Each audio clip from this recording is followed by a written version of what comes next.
The storm rolled across the plains like a wounded beast, tearing the sky with claws of lightning and a voice that shook the dry earth beneath its weight. Inside a weather-beaten shack at the edge of a nameless town, a woman pressed her back against the wall and flinched as her husband's boots scuffed the floorboards. His hands smelled of whiskey, his breath of rot, and the belt in his grip whispered louder than the thunder. "You gave me girls," he spat, his voice jagged as broken glass. "Three useless mouths and no son to carry my name."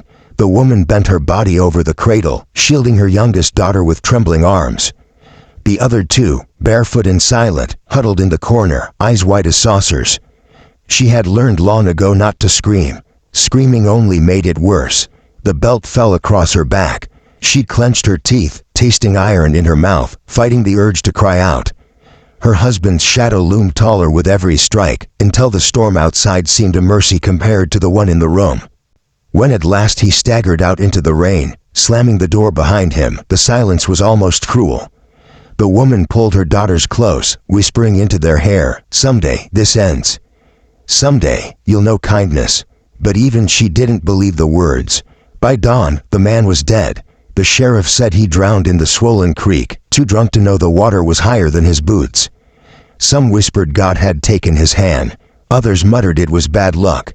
The widow did not cry. She buried him with her own hands, her palms blistered and raw, then went back to her shack where her girls slept hungry. There was no food, no coin, no kin willing to help. The town pitied her but offered nothing more than whispers. It was 2 days later when the cowboy rode in. His horse was a tall, scarred bay, its mane tangled from long miles. The rider sat with a weariness that spoke of years spent under an unforgiving sun, his hat pulled low, his jaw rough with gray stubble. His eyes, when he lifted them, were not cold, though life had carved its mark deep in the lines of his face. A widower, the town would soon learn, though he never said much about the wife he lost to fever. He came for supplies, they said, and nothing more. But fate has a way of twisting a man's path.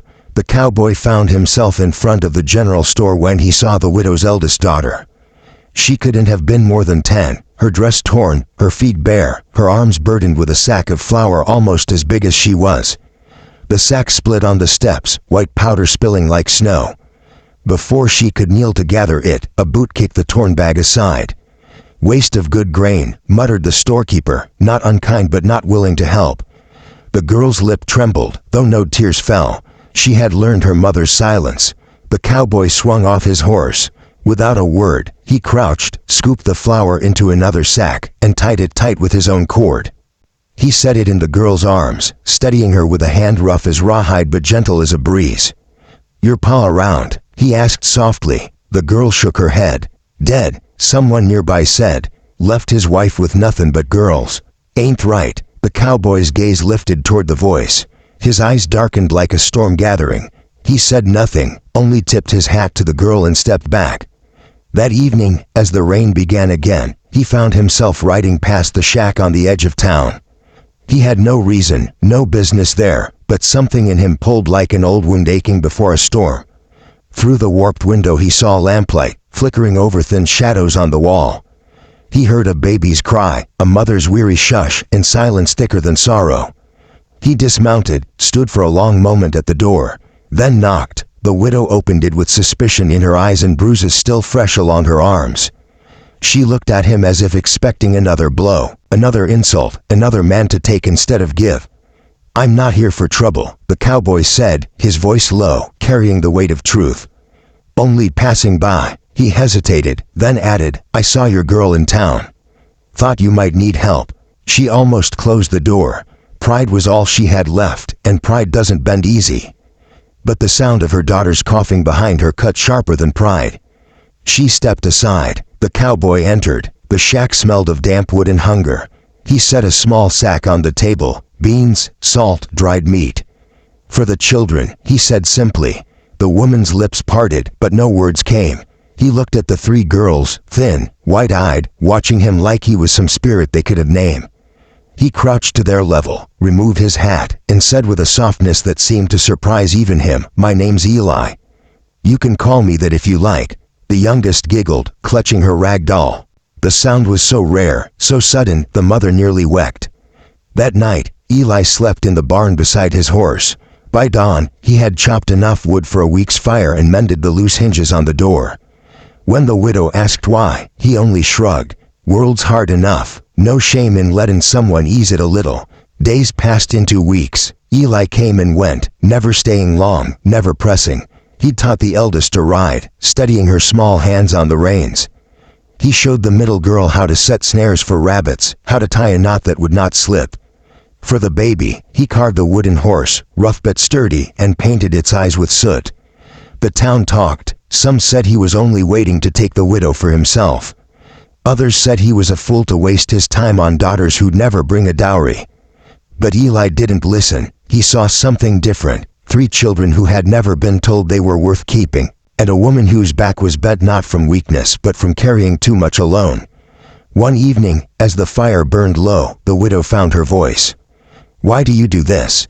she asked him. Eli stared at the flames, his jaw tight. "My wife, she gave me a son. He didn't last more than a winter. Fever took him same as her. I thought God left me empty." He turned then, his eyes meeting hers with a fierce kind of gentleness. "But maybe I was looking the wrong way. Maybe what he gave me was a chance to make something right." The widow's breath caught. No man had ever spoken to her like that, not as though she and her daughters were worth saving, worth pride, worth love. It wasn't sudden, the way life changed.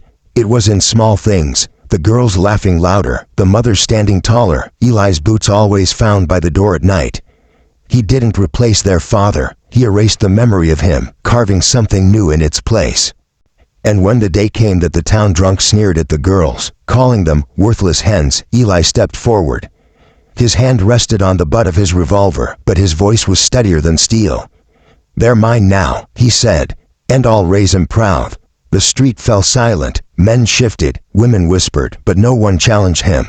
From that day, no one dared call the widow's daughters useless again.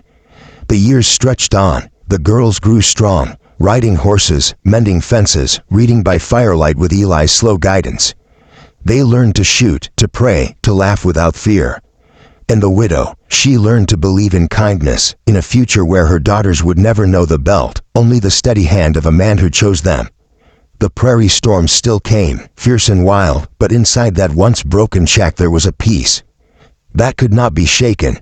And sometimes when the thunder rolled across the plains, the youngest girl would climb into Eli's lap and ask, "Papa, were you ever afraid of storms?" Eli would smile, his eyes on the dark horizon. "Not anymore, darlin'. Not anymore," because storms, he had learned, only break what stands alone. But when hearts are bound together, by choice, by love, by the will to rise, they're stronger than any storm.